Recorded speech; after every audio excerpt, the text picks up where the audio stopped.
Hello everyone, welcome to my kitchen. My name is Michael and today I thought I would make some kimchi and I thought I would take you along with me to show you how to do that. I love making fermented foods and kimchi is another one of those fermented dishes that I just really like and keep a good supply of on hand. So I wanted to show you, I've got a batch that I previously made and this is what I keep it in the refrigerator, and this looks really nice and juicy. It is really easy to make and I'm going to show you how to do that with just a few ingredients and we'll get started on that right now. So I'm going to be showing you a couple of ways we're going to be making it today before we can process it, and today's kimchi that I'm going to make is a vegan version. There are so many different recipes out there. Typically what you find in the stores and a lot of families make is made with fish, and so this one's not going to have any fish in it. This is going to be a vegan version. So one of the ways that we can process this is just like the container that I showed you in the previous part of it there where I kept my kimchi in. You can definitely put it in this to ferment it like that. A lot of people do it that way. The traditional way is to take a pot. This is not a kimchi pot. This is a harsh pot that I've got. I have several harsh pots. I've got a 10 liter, a 5 liter, and I wanted a smaller one than the 5 liter because that's still a lot of kimchi or a lot of kraut if you use it to make kraut, or a lot of fermented foods. This is a 2.5 liter harsh pot that I've got here, and I'll put the link in the description box below where I got this one. So this is going to make a smaller version of that, and so we're going to use this today. But when we get ready to start packing this, I'll show you how you can use that if you don't have one of these and you've got this. But definitely if you want to get into fermenting, this is the way to go, because you can use this for any vegetables that you want to ferment. Not only can you make kimchi in it, but you can make sauerkraut. You can ferment other kind of vegetables and things. Pickles, you can make a lot of pickles that are fermented pickles. You can put them in these. So definitely these come in handy. So if it's something that you want to try and you don't want to spend a lot of money on it, you can get one of these smaller ones like that. Try a smaller batch, see how it works for you. And that way, if the batch turns out good, then you'll know how to make it and you can get a bigger one of these, and that way you can make more and more of it. But I keep a lot of it on hand, and so as I eat it down, then I'll just put another batch together and move on and get another one. That way you can just keep it fresh going all the time. So the smaller ones makes it a lot easier when you're making smaller batches. So kimchi has a Napa cabbage. It doesn't use the green cabbage or the red cabbage that you typically see when you're making kraut or other kind of things with that stuff. This is a Napa cabbage, and with this smaller version today, this is just a little over 3 pounds. So if you can find a Napa cabbage, it's about 3 pounds. That's where you want to be with that. So this recipe today will be for the 3 pound version. And if you've got one of the bigger harsh pots and you want to make a bigger batch of it, then you can definitely double the recipe, quadruple, whatever you want to do with it. That way you can use this recipe for your basis, and then you can move up with it. You can go 3 pounds, 6 pounds, 9 pounds, 12 pounds, however you want to make, or how much ever you want to make, you can do that. But if you just want to start out with a small batch, see how it's going to turn out for you, how you're going to like it, because it could be some of the ingredients that you're not used to using that you or might not be able to get, that you want to try, and you can try different things in it, because this is what's nice about making this at home is you control what you put in it, and I really like that aspect of it. So what we're going to do is I'm going to take my Napa cabbage that I've got here, and I'm going to cut this down into small bite-sized pieces. So what we want to do is I've just kind of given this a little bit of a rinse on the outside, and I'm just going to take the knife and I'm going to run it down right at the base of the Napa cabbage and run that through, and then I'm going to take it and then I'm going to run it all the way down the side of it. And that way when you pull it, you can pull it apart and you've got your Napa cabbage here. So definitely inspect this when you got it open. You don't want a cabbage that's got any brown spots in it. Sometimes you might get them, they're a little bit older, and they might have some brown leaves in them. I don't want those in my cabbage, so I cut that out, and that way it doesn't get put into my kimchi. So now that we've got that cut like that, I'm going to go ahead and take the knife in this half, and I'm going to cut it into a quarter and just run it through just like that. And then we'll take it and we'll split it just like we did before. And I'm going to take the other side and do the same thing.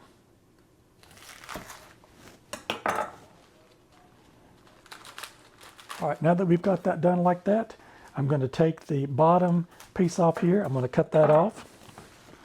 And then I'm going to take each one of these individually, and we're going to cut that again down into the middle. That way we'll get smaller pieces that'll be able to fit on your fork or whatever you're using it for. All right, so now we've got that there now. So let's go ahead and just start giving this a chop down.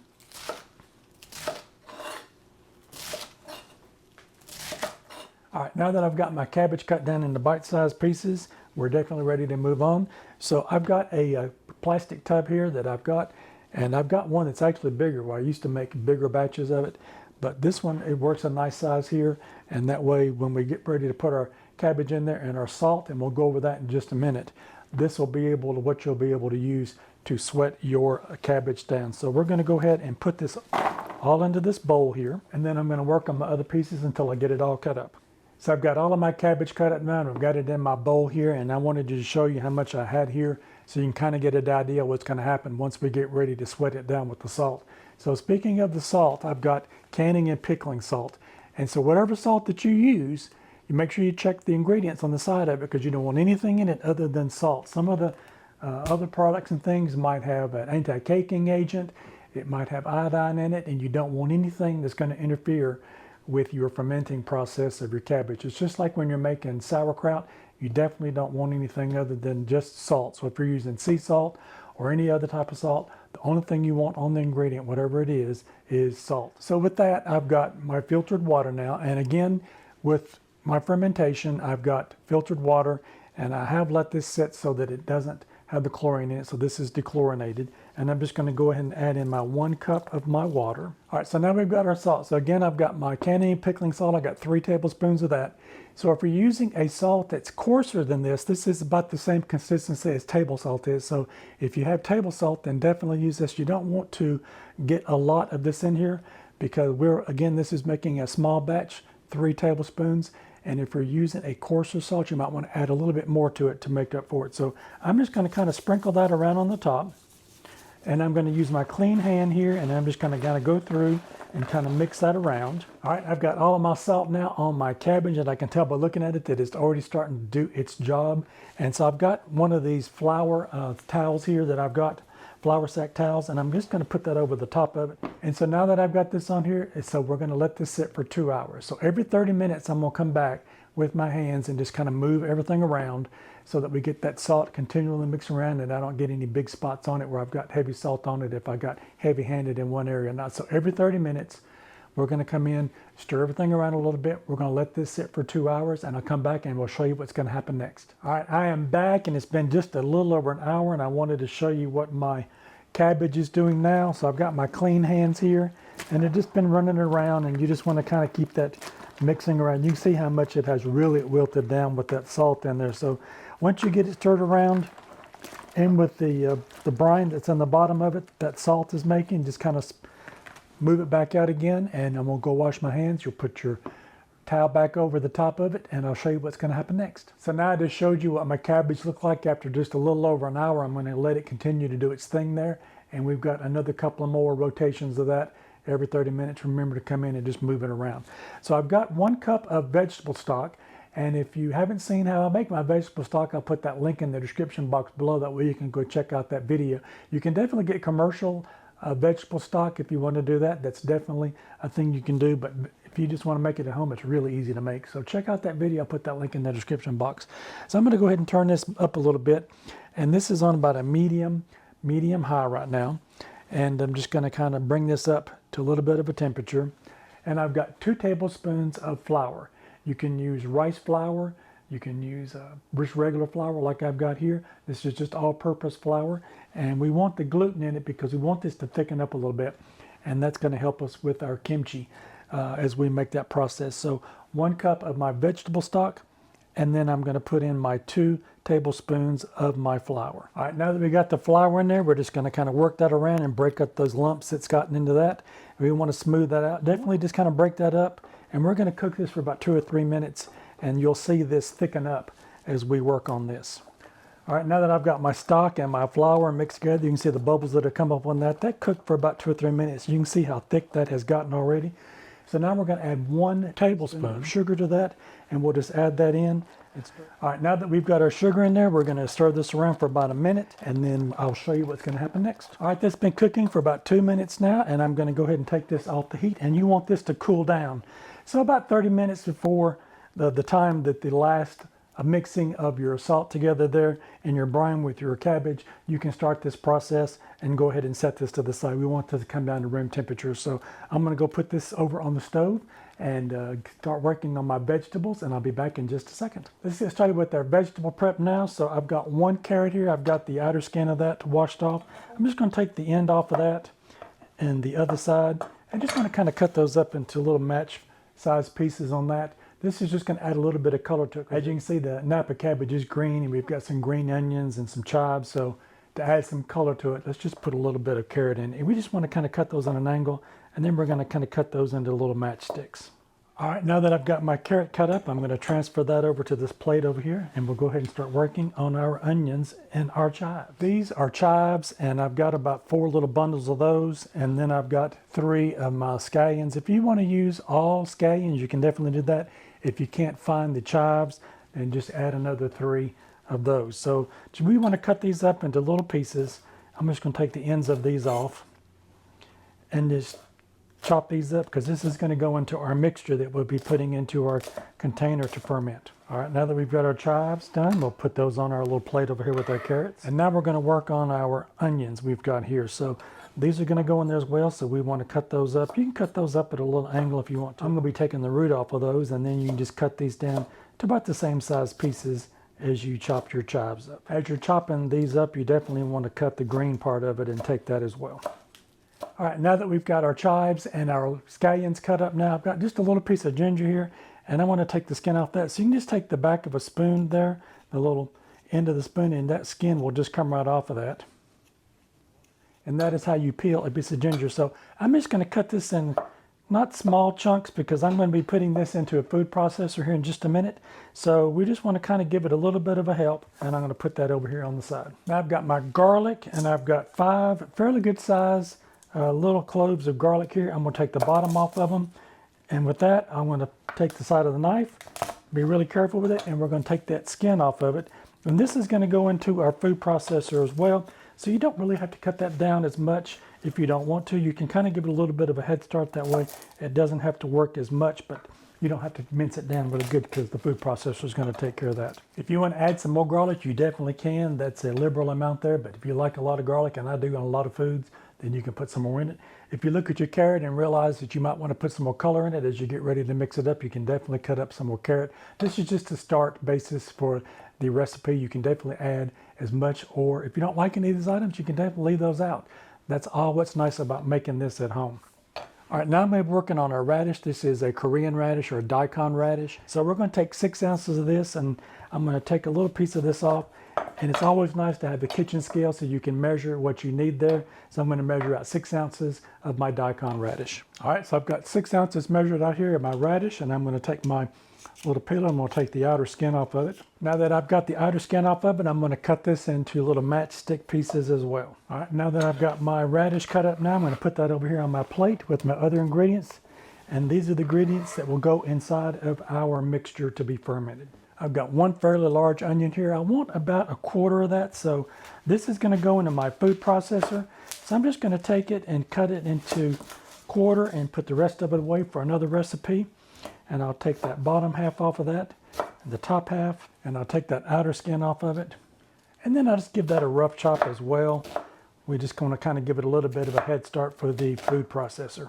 All right, I've got that cut up now. I'm going to put this away, and we'll get ready to start working on our cabbage. I am back, and I want to take a look at my Napa cabbage now. It seems that there is a lot of liquid that has been released out of that, so this has wilted down very nicely. This has been 2 hours. Now I want to take it to the sink, and we're going to rinse this really, really, really well. We want to rinse all that salt off of that. So I've got this little basket here that I'm going to put in the sink. This comes in handy. It fits on the edge of the sink. I can wash it in here, put it in here, drain it, give it a good rinse through, put it back in here, and give it a good wash. We definitely want to rinse this quite a bit so we can get the salt out of it. So I'm going to go do that, and I'll be back. And once you get through with your Napa cabbage and you've got it rinsed, you want to make sure you rinse out the bowl, because you can put your cabbage back in here, because that's what we'll be mixing it in. So stick with me, and I'll be back in just a minute once I get the cabbage all rinsed off. I am back, and I've got my cabbage rinsed now, and I've got it in a bowl. And then I've got the original bowl that I had it in. I did give that a good rinse and a dry out, because we're going to be combining everything into that. And so now I've got my food processor here, and I'm going to take my porridge that I've got, and I'm going to go ahead and put that into my container here. Then I've got another third of a cup of vegetable stock, and in that vegetable stock I dissolved 1 teaspoon of sugar. I've got 1.5 teaspoons of my canning salt again, so I'm going to add that in. And lastly, I've got my garlic, my onion, and my pinch of my ginger, and we'll put all of that in there now. And we'll give that a mix. If I need to put a little bit more vegetable stock in there, I'll definitely look at it, but right now that's where I'm going to start with it. All right, after I got that mixed together now, I'm going to show you what that looks like. I didn't have to do anything else with it. That extra little bit of that vegetable stock did the trick. So now we want to transfer this mixture to our bowl. And I'm going to take the back of the spatula here, and I'm going to get all of that out of there, because we don't want to leave any of that goodness behind. All right, now that we've got our mixture in our bowl now, the next ingredient that I've got here is Gochugaru flakes, and these are red pepper flakes, Korean red pepper flakes. They do sell them in the little bottles. You can get those. You can get the big packages like this. If you open the big package like this, make sure you put this in the freezer. That way you can keep it and store it. That way it'll stay fresher for you longer. So if you're not going to use much, then definitely get the smaller bottles. I just opened this up and took a 1/4 cup out of it. And so this will last quite a bit. But if you're going to be making quite a bit of it, you might consider getting the bigger box of it like that. So you can definitely put in as much of this as you want. You can put in even less than this if you don't want it as hot, all the way up to a cup of this. So depending on what you like and the level of heat that you like in your food, 1/4 cup, you might want to start with that, or just a bit less, and that way the next time you make it, you can put a little bit more in it until you get to the heat level that you like.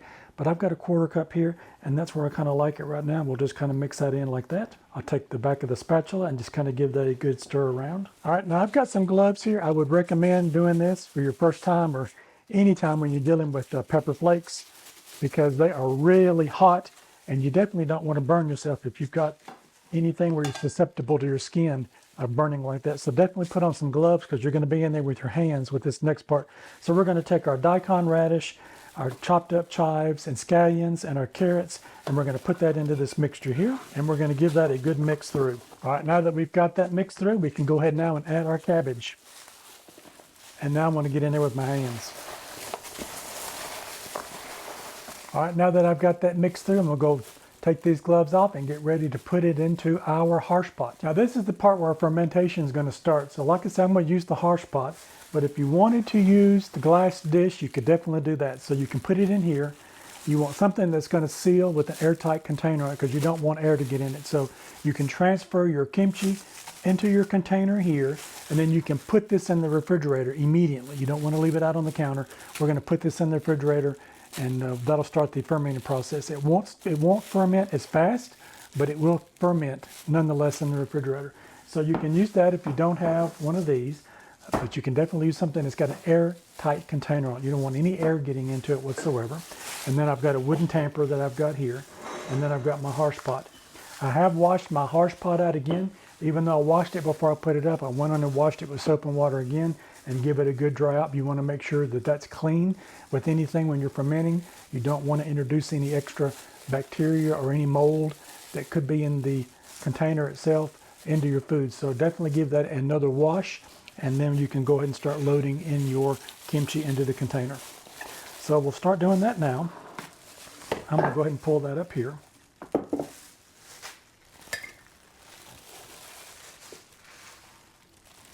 So I've got about half of my mixture in, and I'm going to go ahead and tamp that down in there. I'm going to tamp that down really well, just like trying to get all the air pockets out of it. You don't want any extra air down in the bottom of it. And these little tampers are really nice. I've got this wooden one, and I've also have a plastic one. So definitely I'll put the link in the description box for those, so you can check those out.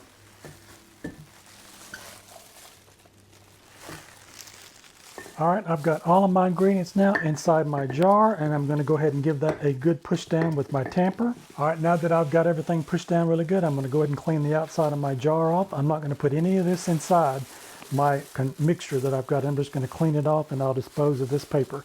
So we want to get all of that extra food that was on the top cleaned off. So I'll be working on that, and I'll be right back. All right, now that I got everything cleaned up, it is ready to seal up now. So I'll take my gloves off, and I've got the top, and I'll put the top on it. So what's nice about these harsh pots is there's a little well here on the top of these that you're going to put water in. So once I get this placed, I'll probably just put it back here on the counter behind me. I'm just going to take some water and fill up this little well here, and that'll seal out the air from getting inside, but it does allow the gases to escape on the outside. So once this starts fermenting, the gases will escape. Just keep a watch on this water level, and we're going to let it sit on the counter for a day or two. And what that's going to do is that's going to jumpstart the fermenting process. So you can definitely put it right into the refrigerator right now if you have one of these, and let it sit in there for 10 days. And then you can taste it after 3 or 4 days and see what it tastes like. And after 10 days, if you still don't like it, just leave it in there and it will continue to ferment. It won't ferment as fast as if it sit out on the counter. But definitely we're going to try the harsh pot and put this on the counter for 1 to 2 days. And I'll come back and I'll show you what I'm going to do once we come back. Stay with me. I am back, and it's been 2 days now that my kimchi has been in my jar, and I just put a little bit of pressure on there, and I know you could probably see a little air bubble that popped up on there, and I can definitely get a little bit of a whiff of that kimchi out of there. And I know from just that little bit of that smell just then, it is doing what it's supposed to be doing. So, and don't forget, when you use your harsh pot, to make sure that you keep your reservoir of your water on the top filled up. That way you don't want any air getting in, and you want those gases to be able to escape. So I'm just going to take a paper towel here. We just want to soak that water up out of there. All right, so you want to do that same process if you want to check on it and see what it looks like, what it smells like. Oh my goodness. That smells like it has been the kickoff on my fermentation for my kimchi. So we're going to take it out. And if you remember one of these containers that I had the other day, we're going to continue this process now in the refrigerator. So if you didn't have the harsh pot, from when you packed it in there day one, you could definitely pack it in one of these and put the lid on it and keep it airtight. And it will ferment in the refrigerator. It won't do as fast, but with you kick-starting it for the 2 days that I left it out here on the counter in this, and then we're going to transfer to this now, put it in the refrigerator, it will ferment a lot faster with that way. So I just wanted to kind of give it a little bit of a kickstart. I have washed everything. You want to make sure everything is as clean as you can possibly get it before we start removing our kimchi and putting it into our container. So let's go ahead and get that started. Look how pretty that is. It smells incredible. So let's go ahead and get the rest of it out of there.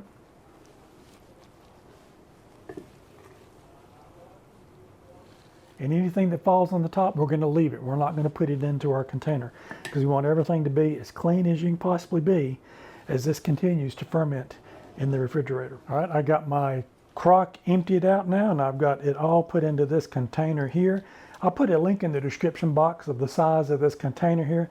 That way you can kind of see how much it's got in it. So if you can't fill up one of these, or you've got a couple, you can definitely put it in multiples. Just whatever you put it in, just make sure that it's got a tight enough seal on it that it will keep the air out of it, because we want to keep everything nice and fresh for our fermentation to continue on. All right, so now I got me a spatula.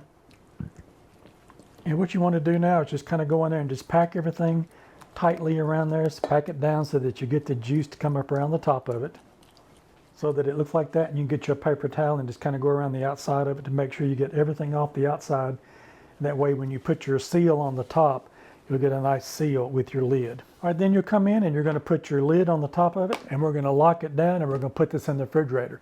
So now it's completely up to you when you want to start eating your kimchi. You can eat it today. I'm going to give it a taste here in just a second, but you can start eating on it today. If you want to let it sit for 10 days, 20 days, 30 days, whatever you like for the tartness of your fermentation. So for the longer that your fermentation stays in the refrigerator, it will continue to ferment and get a little bit more of that sour that we like from our fermented foods, and we'll get all those probiotics that we'll get out of that food for that fermentation process. So now I'm just going to give it a little bit of a taste and see what it tastes like today. I'm going to got me a clean fork here and a little bowl, and we're just going to put a little bit in this bowl and just give it a taste.